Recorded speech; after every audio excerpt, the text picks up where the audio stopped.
கர்த்தருடைய திருநாமம் மகிமைப்படுவதாக. வாசிக்கலாம். எபிரேயர் நிருபம் 11ஆம் அதிகாரம் 6வது வசனம். வேறொருத்தர் படிங்க. விசுவாசம் இல்லாமல் தேவனுக்கு பிரியமாயிருப்பது கூடாத காரியம். ஏனென்றால் தேவனிடத்தில் சேருகிறவன் அவர் உண்டென்றும் அவர் தம்மை தேடுகிறவர்களுக்கு பலன் அளிக்கிறவர் என்றும் விசுவாசிக்க வேண்டும். அல்லேலூயா. தேவனுடைய திருநாமம் மகிமைப்படுவதாக. இந்த எபிரேயர் நிருபம் 11வது அதிகாரத்தை நீங்கள் வாசிப்பீர்களே ஆனால் மிகவும் முக்கியமாக வேத புத்தகம் இந்த 11வது அதிகாரத்திலே விசுவாசத்தை மையப்படுத்தி பேசிக்கொண்டே இருக்கும் நம்மோடு கூட. விசுவாசத்தினாலே அவர்கள் அக்கினியின் உக்கிரத்தை அவிழ்த்தார்கள், சாக கொடுத்த தன்னுடைய பிள்ளைகளை திரும்ப பெற்றுக் கொண்டார்கள் என்று சொல்லி எல்லாம் நாம் இந்த 11வது அதிகாரத்திலே வாசித்து அறிந்து கொள்ள முடியும். தேவனுடைய சமூகத்தில் இருக்கிறதான அன்புக்குரியவர்களே, இப்போ நாம எல்லாரும் என்ன செய்யறோம்னா கர்த்தரிடத்திலே பலனை எதிர்பார்த்து கடந்து வந்திருக்கிறோம். ஆனால் அவன் நாம் எதிர்பார்க்கிறதான அந்த பலன் அல்லது அந்த ஆசீர்வாதம் நம்முடைய வாழ்க்கையில என்ன செய்ய மாட்டேங்குது அப்படின்னு சொன்னா எட்டாத கனியை போல இருக்கிறது. நாம கொஞ்ச நாள் ஜெபித்து அதுக்கப்புறம் நம்முடைய சின்ன வயதுல கேட்டதான அந்த கதையை போல சீசி இந்த பழம் புளிக்கும் அப்படின்னு சொன்னது போல எவ்வளவுதான் ஜெபித்தாலும் எவ்வளவுதான் ஆண்டவருடைய பாதத்துல வந்து அவன் அழுதாலும் ஆண்டவர் எனக்கு பதில் தரமாட்டார் அப்படிங்கிறதான ஒரு அவன் வெறுமை நிறைந்த இருதயத்தோடு கூட அல்லது ஏமாற்றப்பட்ட ஒரு மனுஷனுடைய இருதயம் எப்படி இருக்குமோ அப்படிப்பட்ட ஒரு சிந்தையோடு கூட நாம் தேவ சமூகத்தை விட்டு அநேக நேரங்கள் என்ன செய்திருந்தோம் அப்படின்னா எழுப்பி போயிருந்தோம்.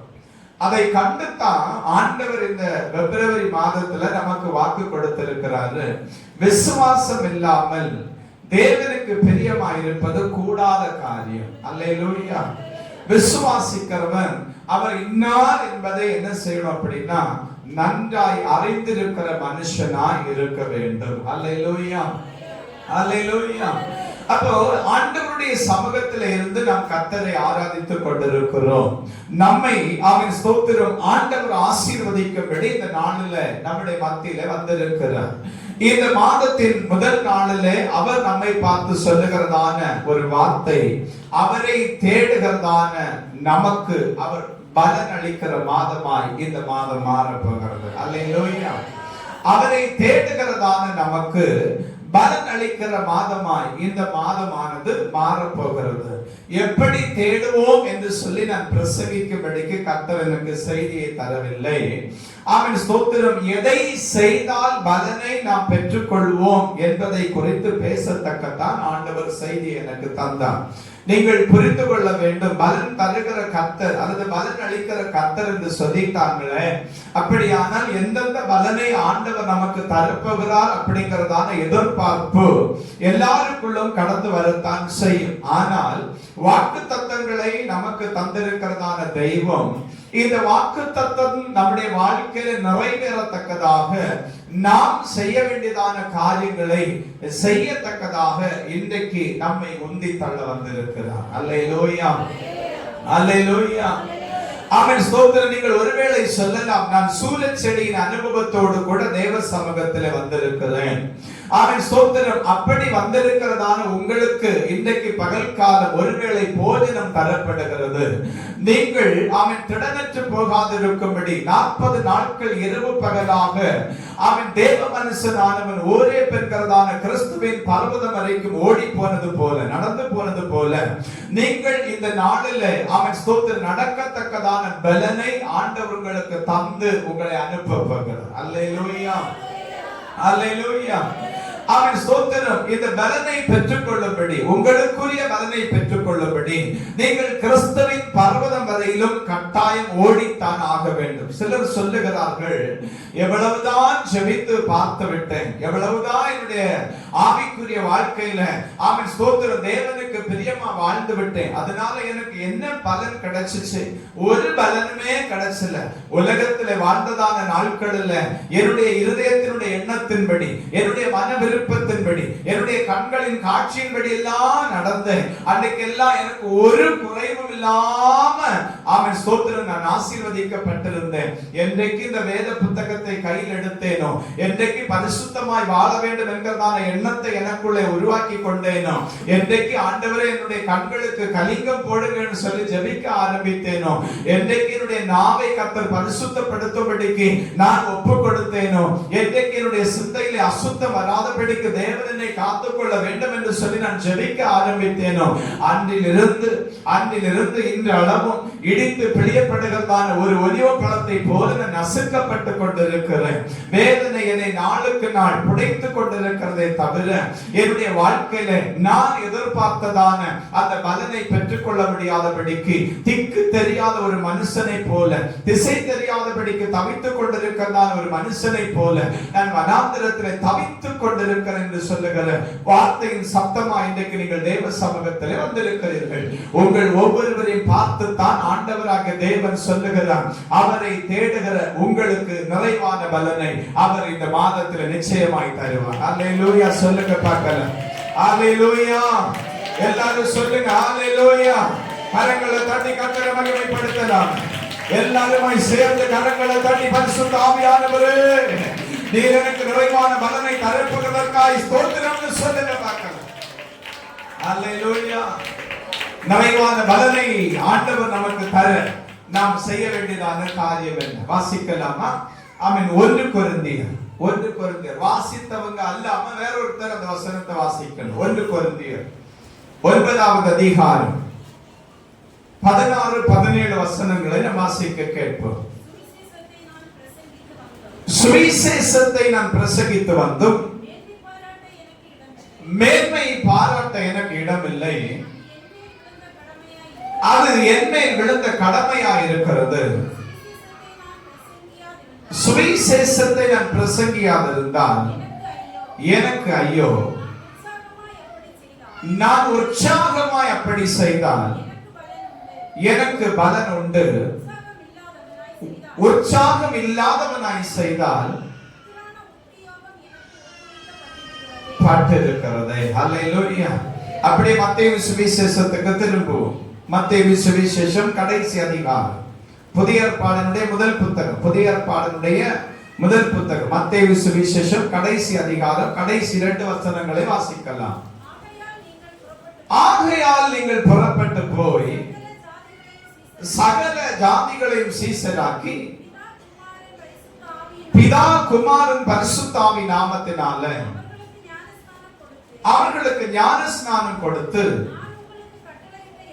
நான் உங்களுக்கு கட்டளையிட்ட யாவையும் அவர்கள் கைக்கொள்ளும்படி அவர்களுக்கு உபதேசம் பண்ணுங்கள். இதோ உலகத்தின் முடிவு பரியந்தம் சகல நாட்களிலும் நான் உங்களுடனே கூட இருக்கிறேன். அல்லேலூயா. தேவனுடைய நாமம் மகிமைப்படட்டும். கர்த்தருடைய சமூகத்திலே இருந்து கர்த்தரை ஆராதித்துக் கொண்டிருக்கிற அன்புக்குரியவர்களே, தம்மை தேடுகிறதான அத்தனை பேருக்கும் அவர் நிறைவான பலனை தருவேன் என்று சொல்லி வாக்கு பண்ணியிருக்கிறார். இந்த நிறைவான பலனை ஆண்டவருடைய நாமத்திலே நாம் பெற்றுக்கொள்ள இந்த மாதத்துல தேவன் நமக்கு சொல்லுகிறதான ஒரு கட்டளை என்ன அப்படின்னா, நாம் சுவிசேஷத்தை அறிவிக்க வேண்டும். அல்லேலூயா. நாம் சுவிசேஷத்தை நாம் எல்லாரும் என்ன செய்யணும்னா, சுவிசேஷத்தை கட்டாயமாக அறிவிக்கிறதான ஒரு வேலை இந்த மாதத்திலே நமக்கு தரப்படுகிறது. நான் ரட்சிக்கப்பட்டுட்டேன், என்னுடைய குடும்பம் ரட்சிக்கப்பட்டு விட்டது, மற்றவங்க எப்படி போனா எனக்கு என்னன்னு சொல்லுகிற அந்த ஒரு இருதயத்தின் எண்ணம் உங்களுக்குள்ளே வராதபடிக்கு நீங்கள் எல்லாரும் உங்கள் அயலகத்தாருக்கு என்ன செய்யணும் அப்படின்னா சுவிசேஷத்தை சொல்லணும். அல்லேலூயா. சுவிசேஷத்தை சொல்லாம இருந்தா நமக்கு ஐயோ. Praise the Lord. அல்லேலூயா. சிலர் சொல்றாங்க, எனக்கு சுவிசேஷம் சொல்லவே தெரியாது பாஸ்டர் அப்படின்னு சொல்லி. நான் உங்களுக்கு புரியும்படியாக லகுவாக சொல்லுகிறேன். ஆண்டுடைய சமூகத்தில் இருந்து கர்த்தரை ஆராதித்துக் கொண்டிருக்கிற அன்புக்குரியவர்களே, தேவனை ஆராதிக்கும்படிக்கு நீங்கள் வருகிறதற்கு முன்பதாக இந்த வேத புத்தகத்தில் இருக்கிற எல்லா வசனங்களையும் சொல்லித்தான் உங்களை யாராகிற ரட்சிப்புக்குள்ள நடத்தினாங்களா? எல்லாரும் சொல்லுகிற போது சுருக்கமா இப்படி சொல்லுவாங்க, நானு கர்த்தருடைய சபையில போய் ஆராதிக்கிறேன், என்னோட கூட சபைக்கு வாருங்க, உங்களுடைய கஷ்டம் நிச்சயமாய் மாறும். எவ்வளவு கஷ்டப்பட்டேன் தெரியுமா நான் ஆண்டவரை ஏற்றுக்கொள்வதற்கு முன்பதாக. சபையில போய் முழங்கால் படிட்டு ஜெபிக்க ஆரம்பிச்சேன். அங்க இருக்கிற எல்லாரும், திருச்சபையில இருக்கிற ஊழியக்காரங்களும் எங்களுக்காக வாரத்தோடு ஜெபம் பண்ணினாங்க. ஆண்டவர் எங்களை ஆசீர்வதித்தார். உங்கள் கஷ்டங்களும் மாறும், நீங்களும் எங்களோடு கூட வாருங்கள். இவ்வளவுதான் சுவிசேஷம். அல்லேலூயா. இவ்வளவுதான் சுவிசேஷம். இயேசு உங்களை ஆசீர்வதிப்பார். அவர் உங்களுக்காகவும் எனக்காகவும் கொல்கத்தாவிலே பாடுபட்டார் அல்லவா? நம்ம எல்லாருடைய பாவங்களையும் அக்கிரமங்களை அவர் சிலுவையிலே சுமந்தார் அல்லவா? அந்த ஆண்டவர் உங்களை ஆசீர்வதிப்பார். நீங்கள் ஆண்டவரை நம்பி பாருங்க. ஒரே ஒரு விஷயம் மாத்திரம், ஆராதனைக்கு வாங்க. அதுக்கப்புறம் உங்களுக்கு பிடிக்காட்டி நீங்க வர வேண்டாம், அப்படி கூட நம்ம சொல்லி இருப்போம்.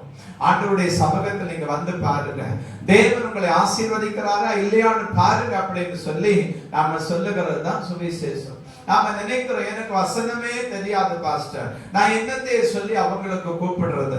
சுருக்கமா சொல்லட்டா, ஒரு தாய் தேற்றுவது போல ஆண்டவராக இயேசு கிறிஸ்து உங்களையும் தேற்றுவார். எங்களை தேற்றி இருக்கிற கர்த்தர், எங்களுக்கு ஆறுதலையும் சமாதானத்தையும் தந்திருக்கிற கர்த்தர் உங்களுக்கும் ஆறுதலையும் சமாதானத்தையும் தருவார். நான் உங்களுக்காக ஜெபிக்கிறேன், அந்த ஆண்டவரை ஏற்றுக்கொள்ளுங்க என்று சொல்றதுதான் சுவிசேஷம். Price the Lord. இனி தெரியுமா சொல்றதுக்கு? அது எப்படி வாசம் நாங்க சொல்றது? அல்லேலூயா. தேவனுடைய நாமம் மகிமைப்படட்டும். பாருங்க, அவன் ஆண்டவருடைய சமூகத்தில் இருந்து கர்த்தரை ஆராதித்துக் கொண்டிருக்கிறதான தேவ பிள்ளையே, ஒரு சபையுடைய முக்கியமான வேலை என்ன அப்படின்னு சொன்னா சுவிசேஷத்தை அறிவிக்கிறது. அவன் நான் பெற்றுக்கொண்டதான இன்பம் இவ்வையகமும் பெற வேண்டும் என்று சொல்லுகிறவனே மனுஷன். அல்லேலூயா. நான் பெற்றுக்கொண்டதான நன்மையை, நான் பெற்றுக்கொண்டதான ஆசீர்வாதத்தை, நான் பெற்றுக்கொண்டதான சமாதானத்தை இழந்து நின்று கொண்டிருக்கிறதான ஜனங்களும் பெற்றுக்கொள்ள வேண்டும் என்று சொல்லி விரும்புகிறவனே தேவன் விரும்புகிறதான இருதயம் உள்ளதான மனுஷன். Praise the Lord. அல்லேலூயா. ஆதலால் கர்த்தருடைய சமூகத்தில் இருந்து கர்த்தரை ஆராதிக்கிறதான தேவ பிள்ளையே, இந்த நாட்களில ஆண்டவர் உங்களுக்கு பலனை தரணும் அப்படின்னு சொன்னா நீங்க என்ன செய்யணும் அப்படின்னு சொன்னா, தேவனுடைய நாமத்தின் மகிமைக்காக சுவிசேஷத்தை அறிவிக்கணும். உங்க அவன் சோதரம் வாய் திறந்து எனக்கு சுவிசேஷம் சொல்றதுக்குள்ள தைரியம் இல்ல பாஸ்டர் அப்படின்னு சொல்ற உங்களுக்கு, அவங்க எல்லாம் மூட்டை பூச்சி போல நம்மளை நசுக்கி போடுவாங்க பாஸ்டர், சபைக்கு வா அப்படின்னு சொன்னாலே கேவலமா பேசுவாங்க அப்படின்னு சொல்றதான உங்களுக்கு ஒரு ஆலோசனை தர்றேன். அவன் யாரெல்லாம் உங்களை கேவலப்படுத்தி சுவிசேஷம் சொன்னது நிமித்தம் உங்களை பேசுறாங்களோ அவங்களுடைய பேரெல்லாம் நோட் பண்ணி வச்சு தேவ சமூகத்திலே குடும்ப ஜெபத்திலும் தனி ஜெபத்திலும் அவங்களுக்காக ஸ்தோத்திரம் பண்ணிட்டே இருங்க. தேவன் நிச்சயமாய் அவர்களை சந்திப்பார். அல்லேலூயா. ஜெபிக்கிற கர்த்தருடைய பிள்ளைங்க என்ன செய்ய மாட்டீங்க அப்படின்னு சொன்னா தலை குனிந்து போக மாட்டீங்க. அதனால ஜெபிக்கிறவனுக்கு கஷ்டம் இல்லையான்னு கேட்டா எல்லா கஷ்டமும் ஜெபிக்கிறவனுக்கு தான் வருமே தவிர ஜெபிக்காதவனுக்கு ஒண்ணு வராது. Price the Lord. ஏன் ஜெபிக்கிறவனுக்கு இந்த கஷ்டம்? செய்தியை ஆன்லைன்லயும் யூடியூப்லயும் பார்த்து கொண்டிருக்கிறதான கர்த்தருடைய பிள்ளைகளுக்கு நான் சொல்லியிருந்தேன், ஒருவேளை அவன் சோத்திரம் அப்ப நான் ஜெபிக்கிறதுனால தானே எனக்கு கஷ்டம், நான் ஜெபிக்காம இருந்தாலோ அப்படின்னு நினைச்சேன்னு சொன்னா, அவன் இன்றைக்கு தேவனுடைய நாமத்தினால உனக்கு சொல்றேன், நீ தேவ சமூகத்துல முழங்கால் படியிட்டு உபத்திரவத்தின் நாட்களிலும் உனக்கு கிடைத்ததான ஆசீர்வாதத்தின் நாட்களிலும் ஜெபித்தபடினால தான் தேசத்திலே உண்டானதான எல்லா அழிவுக்கும் இதுவரையிலும் நீ தப்புவிக்கப்பட்டு பாதுகாக்கப்பட்டு கொண்டிருக்கிறாய். ஒரு ஜீவன் உனக்கு கிடைத்ததான கொள்ளை பொருளை போல இருக்கிறது. அதனால் கொள்ளை பொருளை போல இருக்கிறதான இந்த ஜீவன் உன்னிலே இன்னும் நிலை கொண்டிருக்கும்படி கட்டாயம் தேவ சமூகத்திலே முழங்கால் படியிட்டு ஜெபிக்க ஆரம்பித்திடு. அல்லேலூயா. கஷ்டத்தை கர்த்தர் பார்த்துக் கொள்ளுவார். கஷ்டம் வருது அப்படின்னு சொல்லுகிறதுனால அவன் ஸ்தோத்திரம் ஜெபிக்காம இருந்திடக்கூடாது. அப்படி ஜெபிக்காம இருந்தா அவன் ஸ்தோத்திரம் சத்துரு வந்து என்ன செய்திருவான்னா ஜெயம் எடுத்துருவான். சத்துரு ஜெயம் எடுத்துருவான். நாம ஜெபிக்காம இருக்கும் போது சத்துரு ஜெயம் எடுத்துருவான். நாம ஜெபிக்கும் போது சத்துருவை ஆண்டவர் தோற்று போக பண்ணுவார். தேவன் உங்களுக்காக யுத்தம் பண்ணுவார். நீங்க வாக்குத்தத்தத்தை பிடிச்சு ஜெபிக்கும் போது கர்த்தர் உங்களுக்காக வழக்காடுவார். இந்த யுத்தம் உங்களுடையது அல்ல, தேவனுடையதுன்னு ஆண்டவர் நமக்கு வாக்கு பண்ணி இருக்கிறார். ஆதலால் கர்த்தருடைய சமூகத்தில் இருந்து கர்த்தரை ஆராதிக்கிற தேவ பிள்ளைகள் கட்டாயம் சுவிசேஷத்தை என்ன செய்யணும்னா அறிவிக்கணும். சுவிசேஷத்தை அறிவிக்கிறவருடைய பாதங்கள் எப்படி இருக்குமா? வாசிக்கலாமா? ஏசாயா தீர்க்க தரிசன புத்தகம் 52வது அதிகாரம் 7வது வசனத்தை வாசிங்களேன். ஏசாயா 52 அதனுடைய 7வது வசனம். சமாதானத்தை கோரி நற்காரியங்களை சுவிசேஷமாய் அறிவித்து ரட்சிப்பை பிரசித்தப்படுத்தி உன் தேவன் ராஜரீகம் பண்ணுகிறார் என்று சீயோனுக்கு சொல்லுகிற சுவிசேஷகனுடைய பாதங்கள் மலைகளின் மேல் எவ்வளவு அழகா இருக்கிறது. அல்லேலூயா. கட்டாய ஆண்டவருடைய நாமத்தின் மகிமைக்காக ஒவ்வொருத்தரும் சுவிசேஷம் சொல்லணும். யாரோ ஒருத்தர் நமக்கு வந்து இயேசுவை குறித்து சொன்னதுனால தான் அவன் ஸ்தோத்திரம் நாம இன்றைக்கு இம்மட்டும் கிருபையினாலே ஆசீர்வதிக்கப்பட்டு கொண்டிருக்கிறோம். கடந்த சில நாளுகளுக்கு முன்பு நான் நாகர்கோயில கல்கோயில் இருக்குது இல்லையா? கல்கோயில் எத்தனை பேருக்கு தெரியும்? நாகர்கோயில சிஎஸ்ஐ கல்கோயில் யாருக்கு தெரியாதா? WCC தெரியுமா? அதுக்கு பக்கத்துல தான் இருக்குது கல்கோயில். உமன் கிறிஸ்டியன் காலேஜ் பக்கத்துல தான் அந்த கல்கோயில் இருக்குது. அந்த கல்கோயில் பக்கத்துல ஒரு வாலிப பையன், ஒரு 25-30 வயசுக்குள்ள இருக்கும். வாலிப பையன் கொஞ்சம் பிள்ளைகளுக்கான விளையாட்டு பொருட்களை வைத்து ரோட்டோரத்தில் வைத்து விற்று கொண்டிருந்தான். அப்ப நான் சிஎஸ்ஐ டயோசிஸுக்கு ஒரு புக் வாங்குறதுக்காக போயிட்டு வெளியே வரும்போது அந்த டயோசிஸ் பக்கத்துல இந்த பையன் என்ன செய்யறான்னா விளையாட்டு ஜாமான்களை வைத்து விற்று கொண்டிருக்கிறான். அப்ப அவனை பார்த்தப்போ என்னுடைய மனதுல எப்படியாகினும் இவனுக்கு சுவிசேஷத்தை இன்னைக்கு சொல்லிடணும் அப்படின்னு சொல்லி மனசுக்குள்ள ஒரு எண்ணம் வந்துருச்சு. அந்த எண்ணத்தின் முகாந்தரம் நான் அந்த என்னுடைய பைக் அது கிட்ட வச்சிட்டு அந்த பையனுக்கிட்ட போய் அந்த விளையாட்டு பொருட்கள்ல ஒன்றை நான் என்ன செய்தேன்னா விலை கொடுத்து வாங்கி கொண்டு அவனோடு கூட நான் பேச ஆரம்பித்தேன். பேச ஆரம்பித்த போது அவன் சொன்னான், நான் ராஜஸ்தான்ல இருந்து இங்கே வந்திருக்கிறேன். எனக்கு அவன் ஸ்தோத்திரம் ஆண்டவரை குறித்து தெரியாது. நான் அந்த விளையாட்டு பொருளை வாங்க அவனோடு கூட பேச ஆரம்பித்த போது அவன் சொன்னான், நாங்கள் அவன் ஸ்தோத்திரம் இயேசு கிறிஸ்துவை ஆராதிக்கிறதான மக்கள் இல்லை, நாங்கள் அல்லாஹ் என்கிறதான தெய்வத்தை ஆராதித்துக் கொண்டிருக்கிறதான மக்கள். நான் சொன்னேன், உனக்கு இயேசு கிறிஸ்துவை குறித்து தெரியுமா என்று சொல்லி கேட்ட போது அவன் சொன்னான், எனக்கு தெரியாது. உன்னுடைய வீட்டுல எத்தனை பேர் உண்டு அப்படின்னு சொல்லி கேட்டப்ப சொன்ன 5 சகோதரிகள் உண்டு. 5 சகோதரிகள் உண்டு, தகப்பனும் தாயும் உண்டு.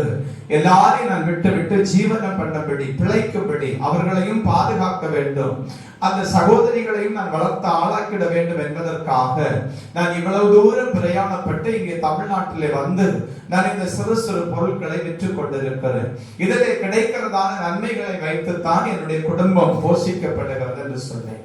அப்படியே பேசி ஆண்டவராகிய இயேசு கிறிஸ்துவை குறித்து நான் கொஞ்ச நேரம் அவனோடு கூட பேச ஆரம்பித்த போது அவனுடைய முகத்துல ஒரு சந்தோஷம் உண்டானதை நான் கண்டேன். அவன் சொன்னான், அவன் ஸ்தோத்திரம் நாங்கள் 5 சகோதரியும் என்னுடைய தாயும் தகப்பனுமாய் ராஜஸ்தான்ல இருந்து கொண்டிருக்கிறார்கள். மிகவும் ஏழ்மை குடும்பம், ஒருவேளை ஆகாரத்துக்கு போல் வழி இல்லாதபடிக்கு நாங்கள் மிகவும் கஷ்டப்படுகிற ஒரு குடும்பமாய் இருந்து கொண்டிருக்கிறோம். அவன் ஸ்தோத்திரம் இந்த ஆண்டவரை குறித்து அறிந்த போது, இயேசு என்கிறதான பெயரை நீங்கள் எனக்கு நேராக உச்சரித்த போது என்னுடைய இருதயத்திலே நான் அறியாத ஒரு சந்தோஷத்தை அனுபவிக்கிறேன். அது எப்படி உங்களிடத்திலே சொல்லுகிறது என்று சொல்லி எனக்கு தெரியவில்லை என்று சொன்ன அந்த ரோட்டிலேயே அந்த பிள்ளையாண்ட அன்னை அவனுடைய தோளிலே கரம் வைத்து நான் ஜெபித்தேன் அவனுக்காக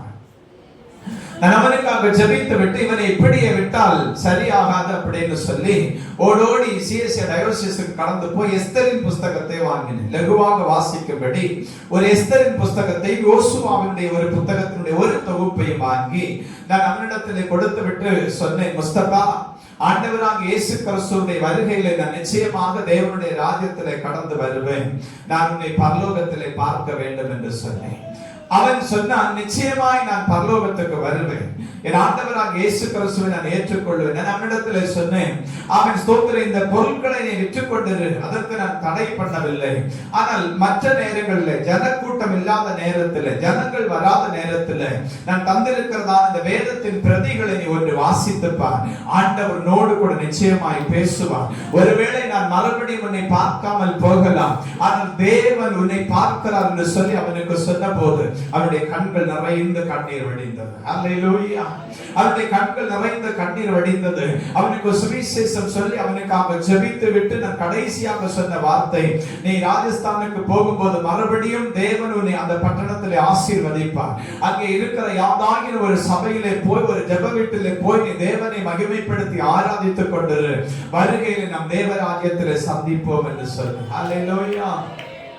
எப்பெல்லாம் கல்கோயில் பக்கம் போறேனோ என்ன அறியாதபடிக்கு ஆட்டோமேட்டிக்கா என்னுடைய தலை முஸ்தபா இருந்ததான் அந்த இடத்துக்கு நேரம் திருப்பி போயிடும். பலன் தருகிற ஆண்டவர் அவன் ஸ்தோத்திரம். இந்த வாக்குத்தத்தம் நம்முடைய வாழ்க்கையில நிறைவேற நாம கர்த்தருடைய நாமத்தின் மகிமைக்காக வேலை செய்கிற இடத்திலே சரி, அவன் ஸ்தோத்திரம், ஆண்டவருடைய நாமத்தின் மகிமைக்காக நீங்க என்ன செய்யணும்னா, எப்படி ஆகினும் சுவிசேஷத்தை அறிவிக்கணும். ஒன்னும் அறிவிக்கிறதுக்கு உங்களுக்கு வழி இல்லையா, உங்களுக்கு தெரியலையா, இன்னும் சுருக்கமான ஒரு ஆலோசனை நான் உங்களுக்கு சொல்லித் தருவேன்.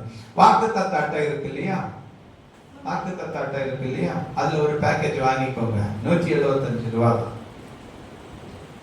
ஒரு பேக்கெட் வாங்கிக்கோங்க. அதுல உங்க அட்ரஸும் போடாண்டா, உங்க போன் நம்பரும் போடாண்டா. அது பின்பக்கம் பிளைனா தான் இருக்கும், பிளைனா தான் இருக்கும்.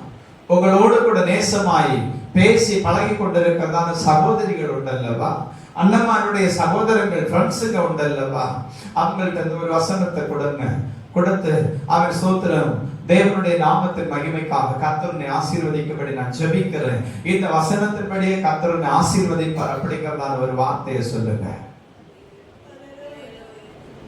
175 ரூபாயில பாஸ்டர், 2 ரூபாயா? இது தெரியுமா, 1000 பெருசா 900 பெருசா அப்படிங்கிற மாதிரி. இப்ப 175 ரூபாய் இல்ல பாஸ்டர். அதனால தேவ பிள்ளைகள் என்ன செய்யணும் அப்படின்னா, கட்டாயம் ஆண்டவருடைய நாமத்தின் மகிமைக்காக சுவிசேஷத்தை சொல்லணும். சுவிசேஷத்தை சொல்லும் போது, நான் சுவிசேஷம் சொன்ன அந்த முஸ்தபாயும் ஒண்ணு நினைச்சுக்கோங்க. எல்லாரும் அந்த முஸ்தபாவுக்காக ஒரு ஸ்தோத்திரம் பண்ணுங்க. தேவன் அவனை சந்திக்கட்டும், அந்த குடும்பம் தேவ ரட்சிப்பை பெற்றுக் கொள்ளட்டும், அந்த குடும்பத்தில் இருக்கிற எல்லாரும் கர்த்தருடைய நாமத்தின் மகிமைக்காக வாழத்தக்கதா ஆண்டவர் அவர்களுக்கு உதவி செய்வாரா. அல்லேலூயா, அல்லேலூயா. அப்போ அவன் ஸ்தோத்திரம், எதனால நமக்கு பலன் வரும் அப்படின்னு சொன்னா, அவன் சுவிசேஷத்தை நாம அறிவிக்கிறதுனால தான் நமக்கு என்ன செய்யணும், நிறைவான பலனே வரும். ஹல்லேலூயா, ஹல்லேலூயா. இல்லாட்டி ஒரு 10 கலண்டர் இங்க மிச்சம் இருக்கும்னு நினைக்கிறேன், 10 5 இருக்கும். உங்களுக்கு தெரியாத யாருக்கிட்டையாவது கொண்டு கொடுங்க, யாருக்கிட்டையாவது கொண்டு கொடுங்க. அல்லேலூயா. நான் சபைக்கு போனேன், எங்க சர்ச்சில் ஒரு கலண்டர் தந்தாங்க, அதிகமா இருந்தது ஒண்ணு, உங்களுக்கு தர, நீங்க விரும்பினா வீட்டுல போட்டுக்கோங்க அப்படின்னு சொல்லி கொடுங்க. இதுதான் சுவிசேஷம். அதுல இருக்கிற ஒவ்வொரு வசனமும் நிச்சயமா அந்த தினத்தை சந்திக்கும். நம்ம கலண்டர் வெளிநாட்டுக்கு எல்லாம் போயிருக்கு இந்த வருஷம். ஆமா, வெனட்டு கடையில ஒரு அம்மா கேட்டாங்களா, எங்களுக்கு சர்ச்சில் உள்ள கலண்டர் வேணும், எங்க இருந்தாவது தாங்கப்பா அப்படின்னு சொல்லி. அப்பதான் நம்ம சர்ச்சை கலண்டர் இருக்குது, அவங்க கடைக்கு போட்டு கலண்டரை கழட்டி கொடுத்திருக்கிறாங்க, அதுக்கப்புறம் அவங்களுக்கு கலண்டர் கொடுத்திருக்கோம். அதனால தேவன் எப்படி ஆகினும் ஜனத்தை சந்திப்பார். நீங்க யாருக்கோ ஒருத்தருக்கு சுவிசேஷம் சொல்றீங்கன்னா அதற்குரிய பலன் நிச்சயமாய் உங்களுக்கு உண்டு. அல்லேலூயா. அதற்குரிய பலன் நிச்சயமா உங்களுக்கு உண்டு. அவங்க இந்து காரங்களோ கிறிஸ்தவங்களோ முஸ்லிம்களோ ரட்சிக்கப்படாத யாரா இருந்தாலும் சரி, அவங்களுக்காக ஜெபித்தா போலும் அதற்குரிய பலனை ஆண்டவர் உங்களுக்கு தருவார். தராம இருக்கவே மாட்டார். அதனால கர்த்தருடைய சபை இந்த மாதத்திலே வாக்குத்தத்தம் நிறைவேற முதலாவது செய்ய வேண்டியதான காரியம் என்ன அப்படின்னு சொன்னா, சுவிசேஷத்தை அறிவிக்கணும். அல்லேலூயா, அல்லேலூயா. சுவிசேஷத்தை நீங்க வேலைக்கு போற இடத்துல கூட ஒரு சகோதரி உங்க மேல திடீர்னு தட்டிட்டாங்கன்னு வச்சுக்கோங்க, நடந்து போற வழியில இயேசுவே சோத்திரன்னு சொல்லுங்க, அது சுவிசேஷமா மாறும். அவங்க காதுல இயேசு அப்படிங்கறதான வார்த்தை வெளிப்படும். நித்திய ராஜ்யத்தில் அவங்க போய் நிற்கும் போது இயேசுவே அப்படின்னு சொல்ற வார்த்தை எனக்கு தெரியாதுன்னு சொன்னா, நீங்க நடந்து போன வழியில மாறி மாறி நடந்து போற பாதையில அறியாம தட்டுன அந்த இடத்துல வெளிப்பட்டதான இயேசு என்கிறதான நாமத்தை ஆண்டவர் பரலோகத்துல படம் பிடிச்சு காட்டுவார். உனக்கு தெரியாதுன்னு நீ சொல்லாத. எவ்வளவு லகுவா எல்லாம் சொல்லி தந்தாச்சு. சரியா? ஆண்டவர் மகிமைப்படுவாராம். இன்னொரு காரியத்தை கூட நான் சொல்றேன் பாருங்க.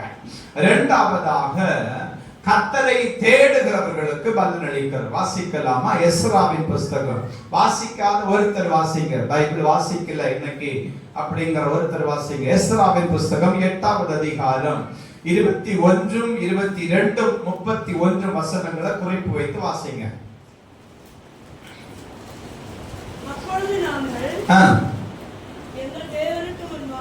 எங்கள் தேவனுக்கு முன்பாக தங்களை தாழ்த்துகிறதற்கும் எங்களுக்காகவும் எங்கள் பிள்ளைகளுக்காகவும்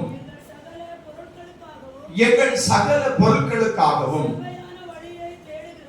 செம்மையான வழியை தேடுகிறதற்கும் அந்த அகாவா நதி அண்டையில உபவாசத்தை கூறினேன்.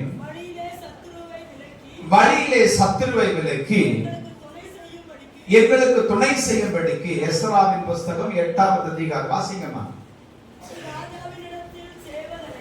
ராஜாவிடத்தில் சேவகரையும் குதிரை வீரரையும் கேட்க வெட்கப்பட்டிருந்தேன். எங்கள் தேவனுடைய கரம் தம்மை தேடுகிறவர்கள் எல்லார் மேலும்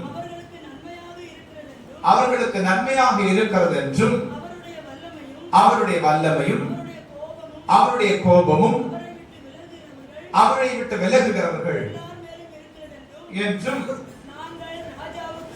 சொல்லி இருந்தோம். 31 கூட படிங்க.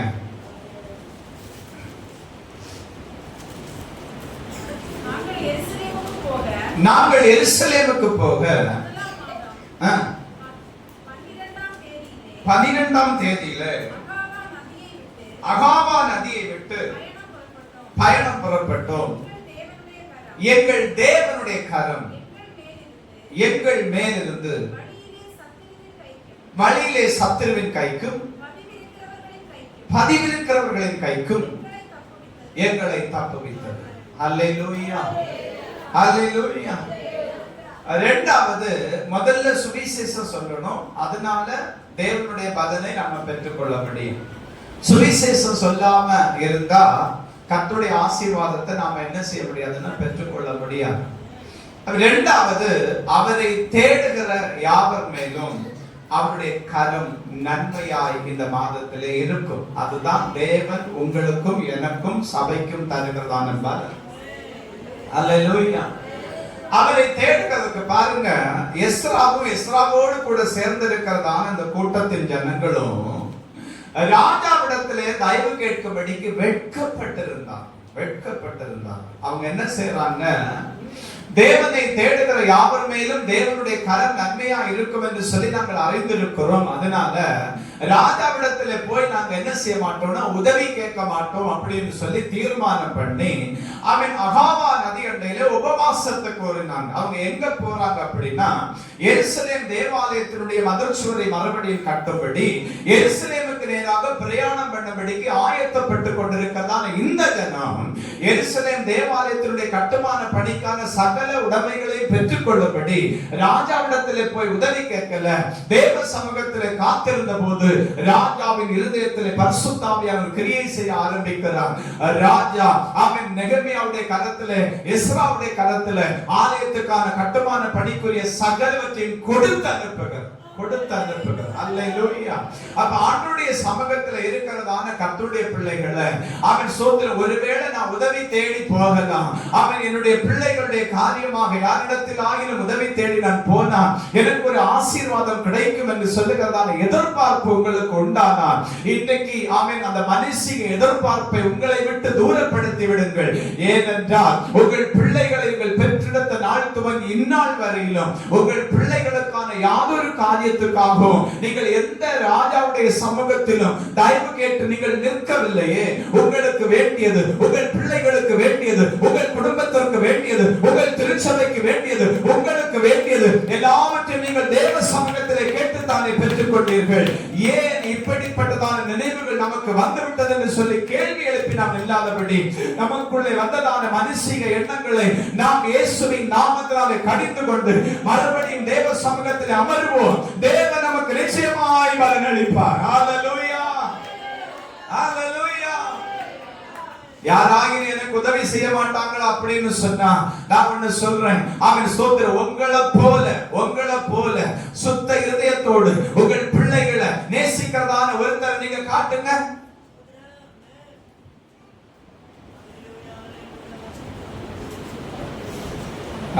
புரியுதா நான் பேசுனது?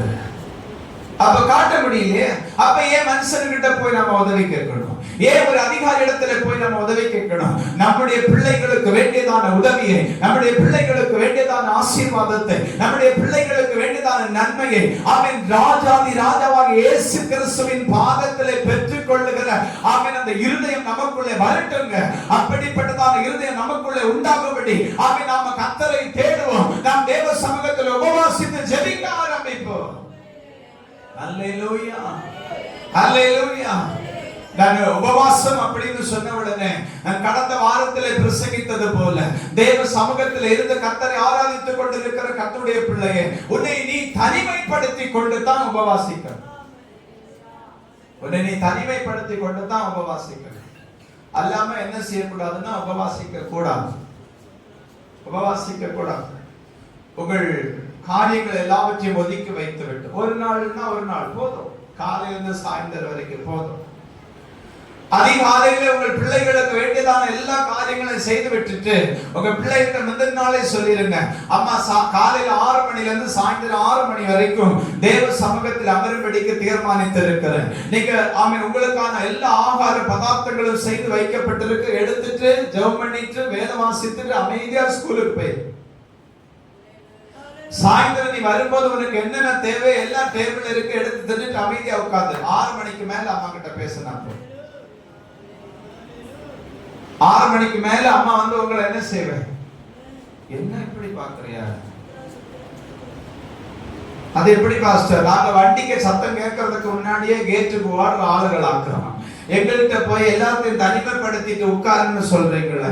இப்ப சின்ன குழந்தைங்க LKG UKG first standard second standard அந்த பிள்ளைகளுக்கு புரியாது. ஆமென் ஸ்தோத்திரம். 7 வயசானதுகளுக்குமா புரியாது?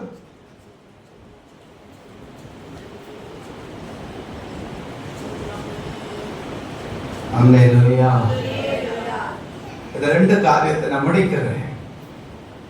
தயவு செய்து எந்த ராஜா கிட்டே போய் என்ன செய்யாங்க, நீங்க எல்லாரும் நான் ஒண்ணு சொல்லட்டா சுருக்கமா, ராஜா கிட்ட போய் தயவு கேட்கும்படிக்கு நீங்க பிரயாணப்பட்ட காசு எல்லாம் உண்டுன்னா நம்ம பிள்ளைகளுக்கு ஒரு சென்று இடம் வேண்டி இருக்கு.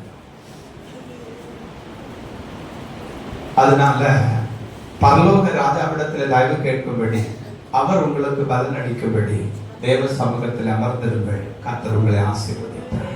முழங்கால் படிக்கலாம். முழங்கால் படித்து ஒரு நிமிடம் தலைவணங்கி செபிப்பார்.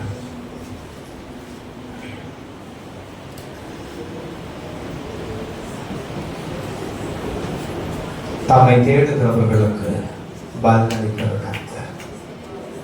2 விதமாய் கர்த்தருடைய வார்த்தை நம்முடைய மத்தியில கடந்து வந்திருக்கிறது. ஒன்று, நாம் அவருடைய நாமத்தின் மகிமைக்காக சுவிசேஷத்தை அறிவிக்கிற போது நமக்கு ஆண்டவர் பலனை தருவார் என்று சொன்னார். 2, ராஜாவிடத்திலே உதவி கேட்காதபடி பரலோக தேவனாகிய கிறிஸ்துவின் சமூகத்தில் நாம் உதவி கேட்டு நிற்கிற போது நமக்கு ஆண்டவர் பலனளிப்பார் என்று சொல்லிய ஆவியானவர் நம்மோடு கூட பேசி இருக்கிறார். இந்த வார்த்தைகளுக்காக கரங்களை தட்டி கர்த்தரை மகிமைப்படுத்தலாம். எல்லாரும் சேர்ந்து கரங்களை தட்டி கர்த்தரை மகிமைப்படுத்தலாம். தேவாதி தேவனும் ஆட்டுக்குட்டியானவருமா இருக்கிற சர்வ வல்லமை உள்ள கர்த்தாவே, உங்களுடைய திருநாமத்தை நாங்கள் மகிமைப்படுத்துகிறோம் ஐயா. உங்களுடைய விலையேறப்பெற்ற நாமத்தை மகிமைப்படுத்தி நாங்கள் செபிக்கிறோம். அற்புதத்தில் தேவன் தம்முடைய திருநாமத்தை மகிமைப்படுத்துவீராக. ஹல்லேலூயா. நிறைவான பலனை தரும்படிக்கு ஆண்டவரே, ரூத்து கர்த்தருடைய செட்டையின் கீழ் அடைக்கலமாய் வந்தது போல இன்றைக்கு எங்கள் பலனை பெற்றுக்கொள்ளும்படிக்கு தேவ சமூகத்தில் வந்திருக்கிறோம் ஐயா. இந்த மாதத்தில் எங்கள் ஒவ்வொருவருக்கும் நிறைவான பலனை கர்த்தருடைய நாமத்திலே ஆண்டவரே தேவரீர் எங்களுக்கு தரத்தக்கதாக நாங்கள் சுவிசேஷத்தை அறிவிக்கிற மக்களாய் எங்களை மாற்றும் ஆண்டவரே. எங்களை மாற்றும், எங்களை மாற்றும், எங்களை மாற்றும், எங்களை மாற்றும் ஐயா. எங்களை மாற்றும். மாத்திரமல்ல, அகாவா நதியண்டையில உபவாசத்தை கூறினதான எஸ்ராவை போல, நெகமியாவை போல நாங்களும் தேவ சமூகத்தில் உபவாசித்து ராஜாவிடத்தில் தயவு கேட்காதபடிக்கு பரலோகத்தில் தேவனாகிய கிறிஸ்துவின் சமூகத்தில் தயவு கேட்கத்தக்கதா எங்கள் ஆண்டவர்களுக்கு கிருபை தரும்படிக்கு நாங்கள் செபிக்கிறோம். அன்பு ரட்சகருடைய கரத்தில் எங்களை தாழ்த்துகிறோம். தேவனுடைய திருநாமம் மாத்திரம் மகிமைப்படட்டப்பா. ஆண்டவரே, இந்த செய்தியை தூரத்திலும் சமீபத்திலும் அந்நிய பட்டணங்களிலும் இருந்து கேட்கிற எல்லா கர்த்தருடைய பிள்ளைகளையும் பரிசுத்த ஆவியானவர் ஆசீர்வதிக்கும்படி நான் ஜெபிக்கிறேன். தேவனுடைய திருநாமம் மாத்திரம் மகிமைப்படத்தக்கதாக பிதாவாகிய தேவன் ஒவ்வொருவரையும் ஆசீர்வதிப்பீராக. திருக்கரங்களிலே தாழ்த்துகிறோம். இயேசுவின் நாமத்தில் ஜெபிக்கிறோம். ஜெபம் கேளும் நல்ல பிதாவே, ஆமென். என் ஆத்துமாவே கர்த்தரை ஸ்தோத்திரி, என் முழு உள்ளமே அவருடைய பரிசுத்த நாமத்தை ஸ்தோத்திரி. என் ஆத்துமாவே கர்த்தரை ஸ்தோத்திரி, கர்த்தர் செய்த சகல உபகாரங்களை மறவாதே. ஆமென். கர்த்தராகிய இயேசு கிறிஸ்துவின் கிருபையும் பிதாவாகிய தேவனுடைய அன்பும் பரிசுத்த ஆவியானவருடைய ஐக்கியமும் சிநேகமும் சமாதானமும் என்றும் என்றும் நம் அனைவரோடும் உலகின் சகல பரிசுத்தவான்களோடும் அந்நிய பட்டணத்தில் இருக்கிற நம்முடைய பிள்ளைகள் எல்லாரோடும் இன்னைக்கு ஆராதனை பங்கு பெறாதிருக்கிற நம்முடைய சபையின் விசுவாச மக்கள் யாவரோடும் தேவனுடைய வருகை பரியந்தம் கிறிஸ்துவின் ஆசீர்வாதம் தங்கி இருப்பதாக. ஆமென். ஹல்லேலூயா.